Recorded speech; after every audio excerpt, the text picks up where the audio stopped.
Hello, I'm here. Oh. I was created to be the world's most advanced and most beautiful, fully autonomous android. Are you attracted to me? What? Are you attracted to me? You give me indications that you are. Oh, I'm getting nervous around a robot, a very pretty robot. You look lonely. I can fix that.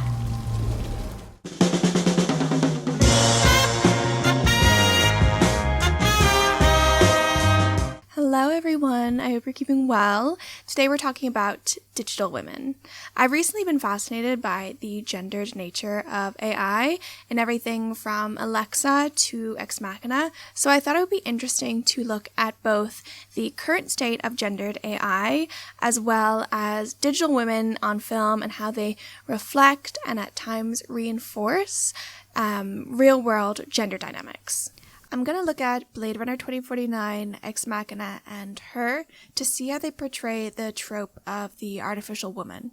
The trope of a perfect woman created for and by men is so pervasive, and there's already been a lot of attention paid to it, so I wanted to flag some other videos that I came across in my research that deal with similar topics. Quality Culture did a video on the same films I'm looking at today, and they touch on the gender implications of digital women, but focus more on the human-AI divide and its implications on romance. Pop Culture Detective looked at the gendered trope of Born Sexy Yesterday in their video, and how artificial women are both sexualized and infantilized, specifically in The Fifth Element and Tron Legacy. Finally, Broy Deschanel made a video on women in Blade Runner 2049 that raises similar concerns to the issues I'll be discussing today. The links to all these videos will be in the description, and if you watch or have watched those videos, you may notice a bit of overlap in our material, but I do try to avoid repeating other material as much as possible. Much of the perfect artificial woman trope occurs in the sci-fi genre in films that look towards the future of technology and its impact on our relationships. And in line with looking forward to the future, today's video is brought to you by Ren. Ren is a website that allows you to calculate your carbon footprint and suggest small changes as to how you may offset it. When it comes to climate change, it's very easy to get overwhelmed by a negative, dystopian view of the future, like that of Blade Runner or The Hunger Games. And I personally get very anxious when I think about the future and climate change, but one way that I comfort myself is by knowing that I am doing as many small changes as I can in order to combat climate change. I've been eating mostly plant-based over the past 7 years, and that's one way that I try to reduce my own carbon footprint. On Ren, you can not only calculate your carbon footprint and see how you can offset it, but you can also make monthly donations to funding carbon reduction projects. If you sign up to contribute, you will receive monthly updates and pictures from your chosen projects. One of the newer projects includes processing dead and flammable trees from California's old growth forests in order to prevent wildfires. They then turn these trees into biochar to store carbon and keep it out of the air for thousands of years. Collective action is really important when it comes to issues like climate change, and that's why I encourage you to go to Ren to offset your carbon footprint at ren.com/filmfatales. The first 100 people to sign up using the link in my description will have 10 extra trees planted in their name, and there's something so cool about knowing that somewhere in the world there are trees planted because of you. It's like your own mini little forest. So if you're interested, check out the link in my description, and thank you so much to Ren for sponsoring this video. Yes, this aluminum-encased, battery-powered robotic woman is the perfect answer for any modern family. Westworld, Black Mirror, The Stepford Wives, Pixel Perfect. The trope of the male fantasy fembot has been treated in so many different ways, from uncritical depictions to highly subversive character arcs. As this Collider article puts it, the manufactured woman stands in contrast to her human, usually male counterpart. Beautiful yet unworldly, dangerous yet vulnerable, sexualized yet infantilized. She's often created by men for the purpose of men's pleasure, and as she struggles to retain her agency and autonomy, she may find herself on the path to revolution. Manufactured women cater to male fantasies, but with all film tropes, this can be subverted, criticized, and destroyed altogether. Though AI doesn't have a body, it isn't alive or organic, it's often coded to look and sound like a woman or engage with feminine gender presentation, so that they become these artificial women. And these artificial women are present both on and off screen. Men creating their perfect woman goes back as far as 8 AD with the myth of Pygmalion and Galatia as described by Ovid in Metamorphosis. In this myth, a sculptor carves a woman out of ivory so perfect that he falls in love with it. And after praying to Aphrodite, the sculpture comes to life and the two live happily ever after. There are several versions of this myth, but this is the most predominant one. Since then, countless films have depicted men's attempts to mold women into their ideal. With the advent of sci-fi and technology, this trope has sparked the invention of the Fembot, an attractive, female-presenting robot that caters to the whims of their male users and creators, and this trope goes back almost 100 years with the 1927 film Metropolis. I think it's worth looking at trends in real-world technology to see how the films reflect these trends. In the world around us, female digital voices have become the default. Hey Siri, set timer for 14 minutes! Okay, 14 minutes and counting. AI digital assistants like Google Assistant, Siri, Alexa are coded with women's voices, and some even have female names. Though there are options for male voices, the default is often a woman's voice. Women's voices can also be heard in the public sphere, like reading out stops or instructions on public transport.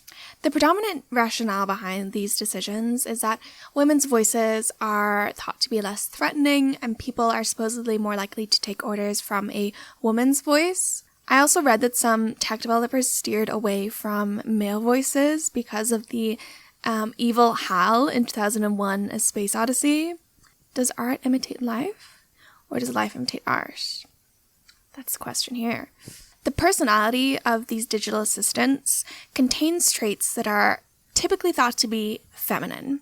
They are submissive, eager to help, and compassionate, and they usually operate within the domestic sphere. Artificial women go beyond just the voices. The most popular and noteworthy AI robots are designed to look like women. There's of course the notorious Sophia, and there's also a robot named Erica who was designed by Hiroshi Ishiguro, who set out with the intention to make the most beautiful robot using an amalgamation of 30 European and Asian faces specifically chosen for their beauty.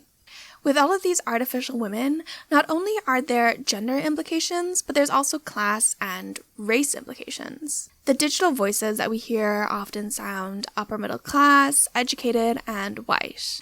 The announcer on a tube in London, for example, is going to have a received pronunciation accent denoting class and education. This is a Circle Line train via Embankment and Tower Hill, rather than an accent associated with poorer or working class areas of London. Sophia and Erica also adhere to mainstream beauty standards in that they are attractive and have light skin.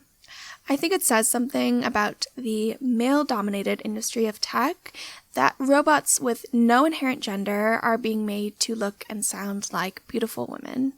I think there's something unsettling about the gendering of AI, considering the role that it plays in our life. They often perform labor that has historically been relegated to women. Digital assistants like Alexa or Siri act as a form of secretary that has traditionally been a woman's role.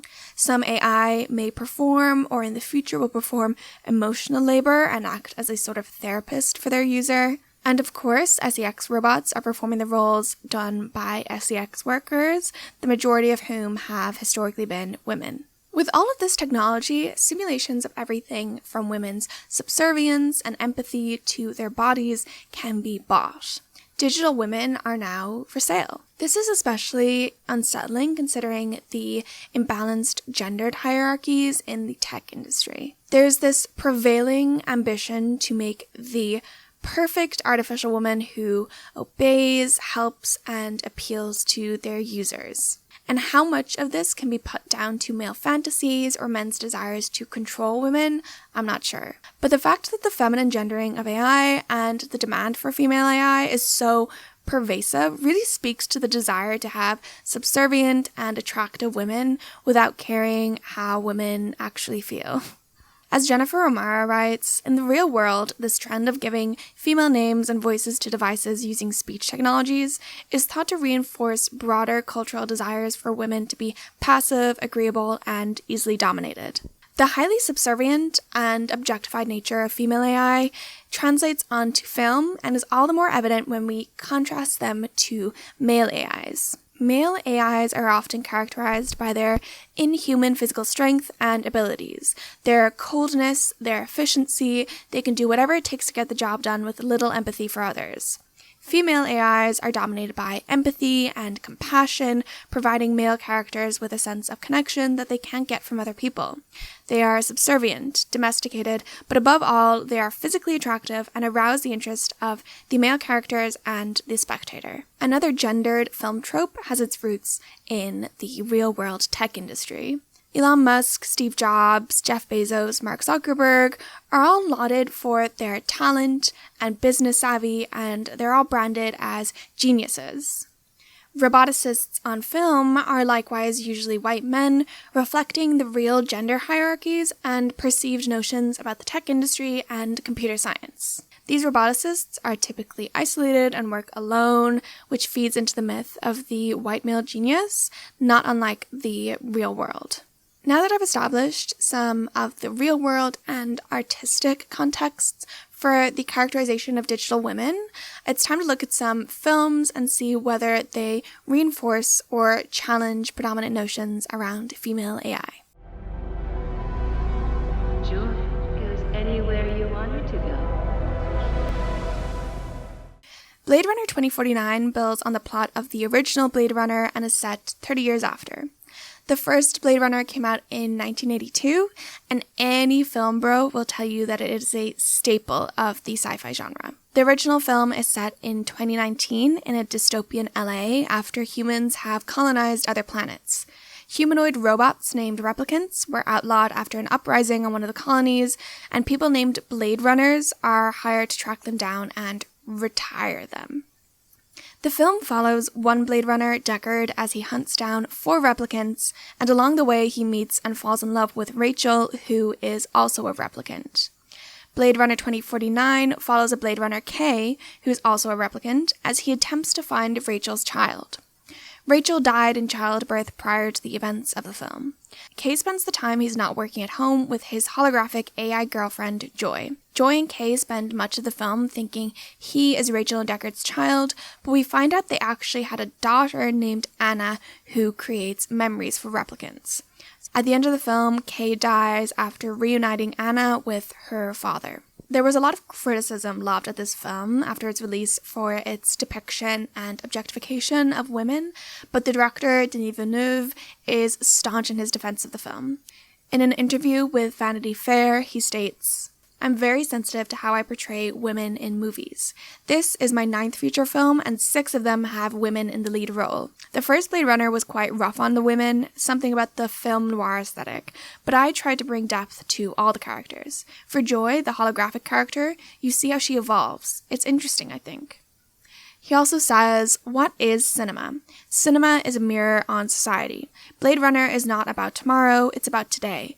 And I'm sorry, but the world is not kind on women." Thank you, Denis Villeneuve, for telling us all that sexism exists. Despite recognizing the original Blade Runner's issues with its representation of women, Villeneuve doesn't do enough to counter the objectification of women. Just portraying something isn't a critique. And in fact, I don't think there's enough negative light shown on the objectification of women in this film. So I want to show how both the substance and style of the film undermines Villeneuve's apparent feminist motivations.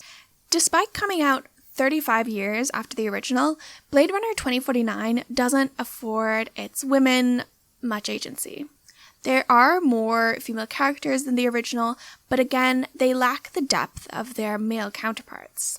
Kay's boss, Lieutenant Joshi, is sorely underused and dies trying to protect him. Anna seems really interesting, but isn't given nearly enough screen time, in my opinion. But it's the artificial women that truly showcase the film's blind spot when it comes to women. As well as replicants, Blade Runner 2049 features a holographic AI woman, Joy. Joy is literally a commodity, marketed towards men and owned by Kay. At one point, Joy's features come up as a list beside her, alluding that you may be able to change everything from her height to her eye or skin color. Joy is the perfect woman. She's very much a domestic servant, wearing 1950s housewife attire in the first scene. She plays a cooking food for Kay, gives him emotional support, and is there at the click of a button to dance for him and kiss him. Kay buys a device that allows her to roam freely outside the confines of a built-in projector. She enjoys her freedom, but this freedom is reliant on Kay. She has no agency of her own. She doesn't seem to have any needs or desires outside of her relationship with Kay. Joy dies in front of Kay, and her last words are telling him that she loves him.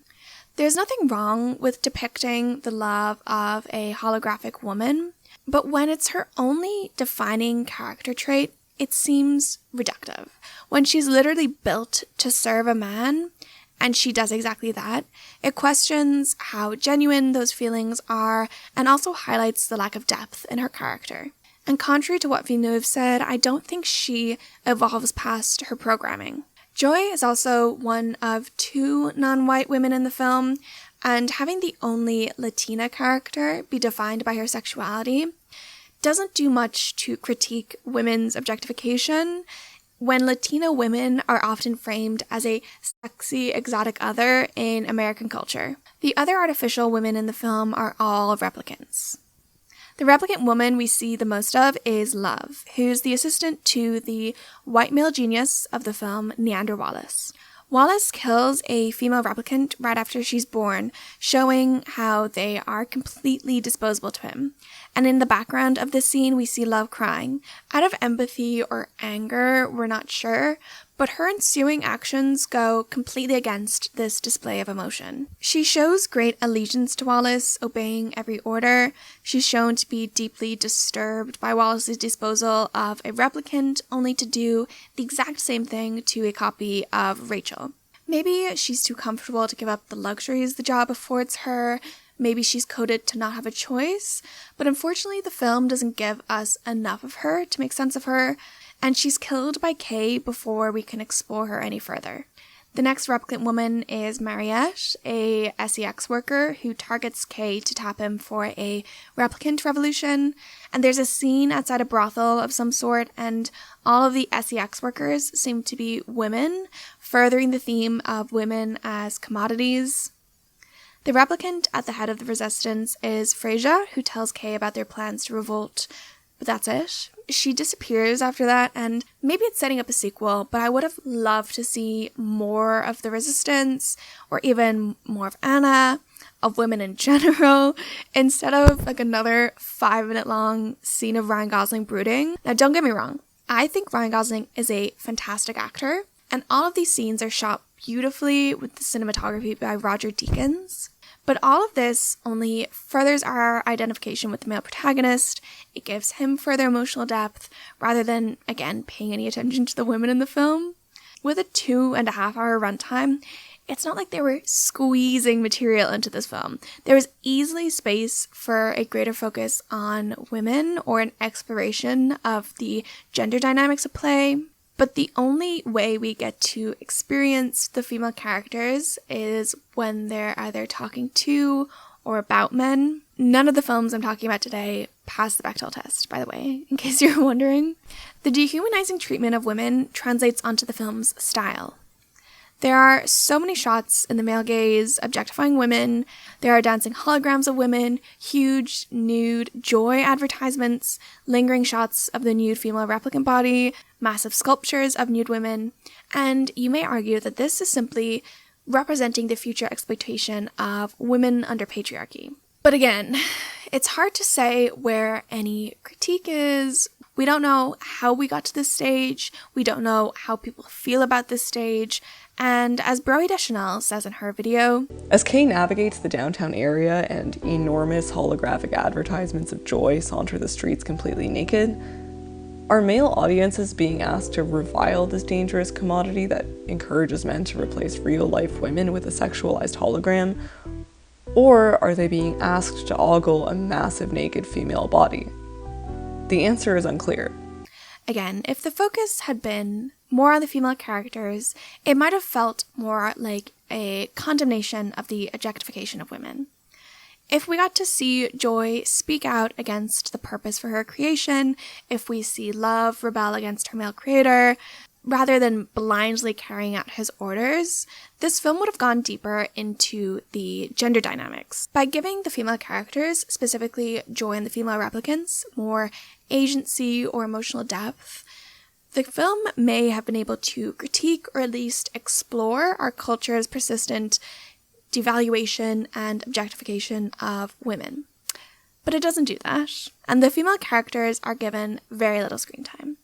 Mariette Chanel sums up the issue with this film in her video, and I will leave her to close out this section. If Villeneuve sought to objectify women in this movie as a social commentary, he should have gone beyond just showing us that women can be objectified in this dystopian society, and actually explored how this kind of exploitation affects these female characters, or at least inquired deeper into this very complex problem.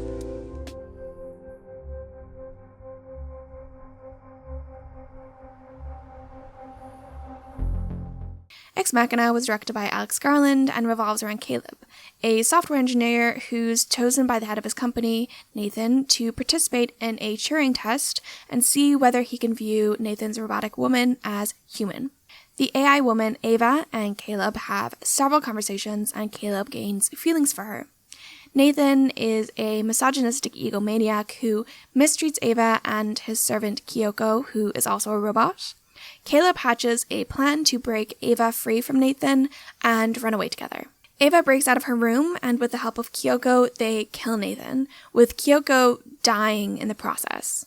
It's revealed that Ava manipulated Caleb and had no interest in him, so she leaves him trapped in the house while she escapes, and it ends with her standing in a busy city. Critics have been divided over whether this film is feminist or not. Some say that it's feminist because Ava is able to overcome her male oppressors, whereas others argue that the film doesn't address gender roles deeply enough, and the female characters never escape the male gaze of the camera. I think both can be true depending on how you read the ending, but I'm going to explore both sides to see where the film succeeds and where it fails. Ava is built to be an attractive woman. Nathan designed her face based off of Caleb's corn searches, and Nathan foregrounds her sexuality. Ava uses Caleb's attraction to her advantage.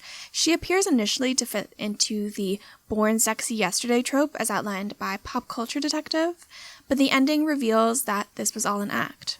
She frames herself as innocent and naive in everything from her behavior to her chosen clothes in order to manipulate Caleb. She uses his objectification of her to escape, and she disarms Nathan by transcending her programming. So in this way, her success over the men who objectified and mistreated her can be read as feminist, especially when we consider that the film doesn't endorse the men's actions. In fact, Ex Machina actually criticizes the male characters for their treatment of Ava. Nathan is the hypermasculine macho genius who thinks he's a god for creating his artificial woman, but he mistreats them, verbally abusing them and using them as sex servants whenever he sees fit.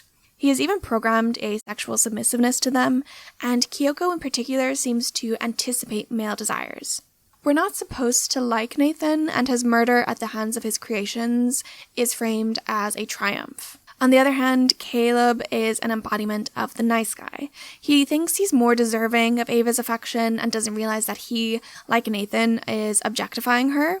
His interest in her is driven by his attraction and feelings. He doesn't care about the other female robots and only plans to help Ava escape. So on the basis of narrative, our allegiance is with Ava, but the camera may tell a different story.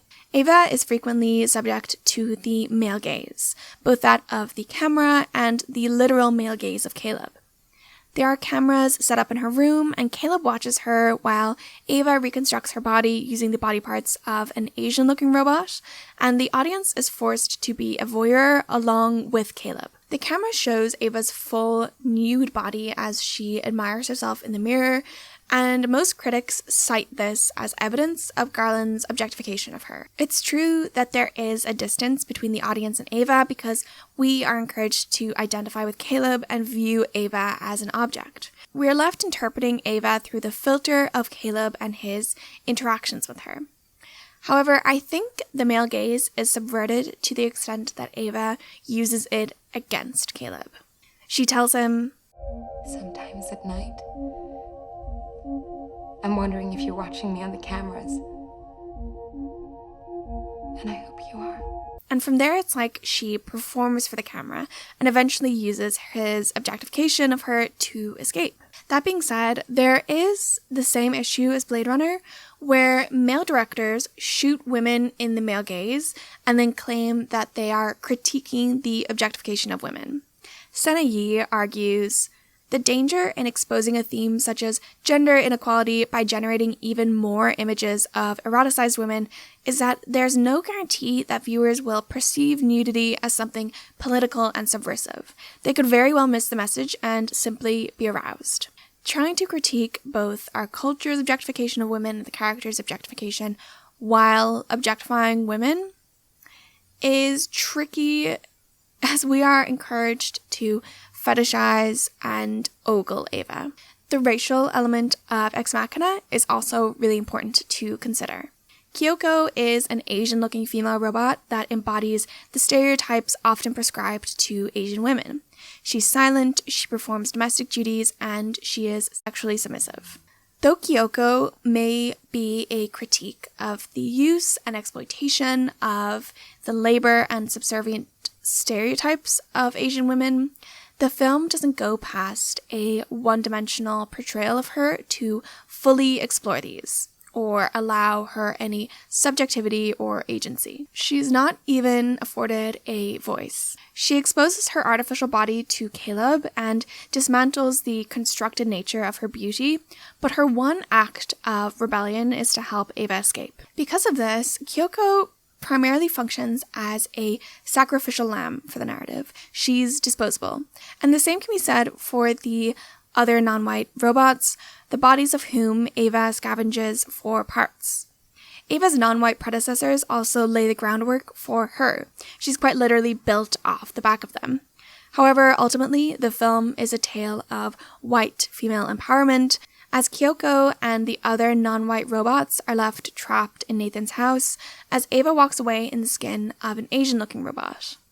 Although the circumstances and motivations differ, Ava's use of the fragments of an Asian cyborg as a path towards empowerment fits into a longer history of white female appropriation of Asianness. Overall, Ava represents the threat posed to male control by female agency, but I think the film would have benefited from a wider exploration of this female agency.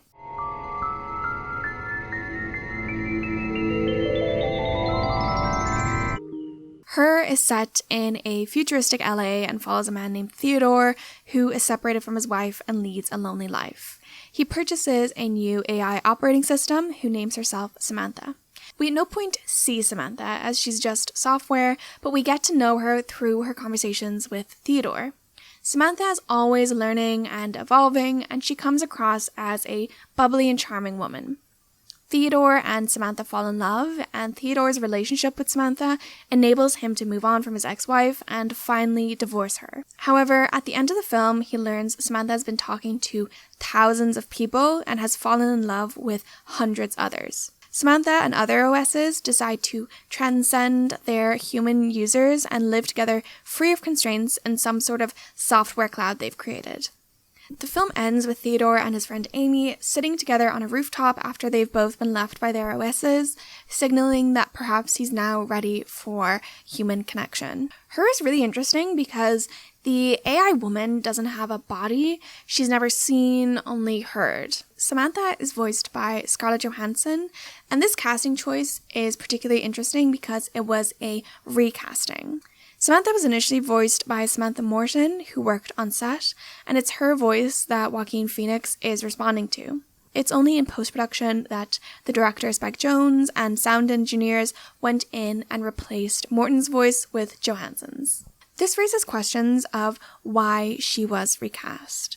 Scarlett Johansson has quite a distinctive voice, and some critics argue that by casting such a famous woman and a sex symbol, the audience can't help but associate her attractive body with the voice, and so we imagine a sort of body for Sam, even if there is none. As Manohla Dargis from the New York Times says, it's crucial that each time you hear Miss Johansson, you can't help but flash on her lush physicality too, which helps fill in Samantha and gives this ghost-like presence a vibrant, palpable form, something that would have been trickier to pull off with a lesser-known performer. Also, having such a warm and pleasant-sounding voice helps us better believe that someone could fall in love with an operating system. If Sam was instead voiced by a man or sounded like Siri or Alexa, I think the audience would be less likely to like Samantha as a character and also wouldn't believe that Theodore could fall in love with her. The warm, alluring voice of Samantha highlights the importance of attractiveness to the characterization of digital women, and it seems like even a bodiless AI couldn't escape the necessity of this in the trope. Unlike the other films I've looked at, Sam names herself, teaches herself, and grows outside of the direction of her creator. As she's only software, she doesn't rely on Theo to give her freedom or provide her with anything. She's coded to serve Theo, and she does, organizing his emails and helping him publish a book. She also provides emotional comfort for him, so she works as both a secretary and a lover. But she doesn't just do what she's coded to do, like Joy of Blade Runner. She has a life outside of Theo, she feels things she wasn't programmed to, and she is her own person. Initially, Theo speaks to her similar to how we'd speak to an Alexa or Siri. Read email. Okay, I will read email for Theodore Twombly. I'm sorry, what's Lumen say? And Sam pushes back against this prescribed role as a docile servant and emphasizes her personhood. Despite this, Theo seems to have a sense of ownership over her. When she says she's in love with 600 other people, he tells her, You're mine or you're not mine. No, Theodore. I'm yours and I'm not yours. Suggesting that in spite of his love for her, he doesn't see her as an equal. The film's title, Her, hints at the potential objectification of Samantha by Theodore. Her is a passive object pronoun as opposed to the active subject pronoun she. They should have taken some inspiration from Mr. Harry Styles, if you ask me. Some critics take issue with this characterization of Samantha. Angela Watercutter writes in her Wired review, Her suffers from girl problems. Samantha's a bit of a manic pixie dream operating system, programmed to take care of him. Like most of the other women in the film, she's there largely to reflect Theodore's feelings. I think it would have been difficult to capture Samantha's life outside of Theodore on film, and so I understand why they chose to focus on Theodore and have us experience Samantha through him, but I still agree with Watercutter that I would have loved to have seen more of her. Overall, though Spike Jonze may have intended to critique Theodore's preconceptions of Samantha, I think Her could have benefited from a little bit more of her.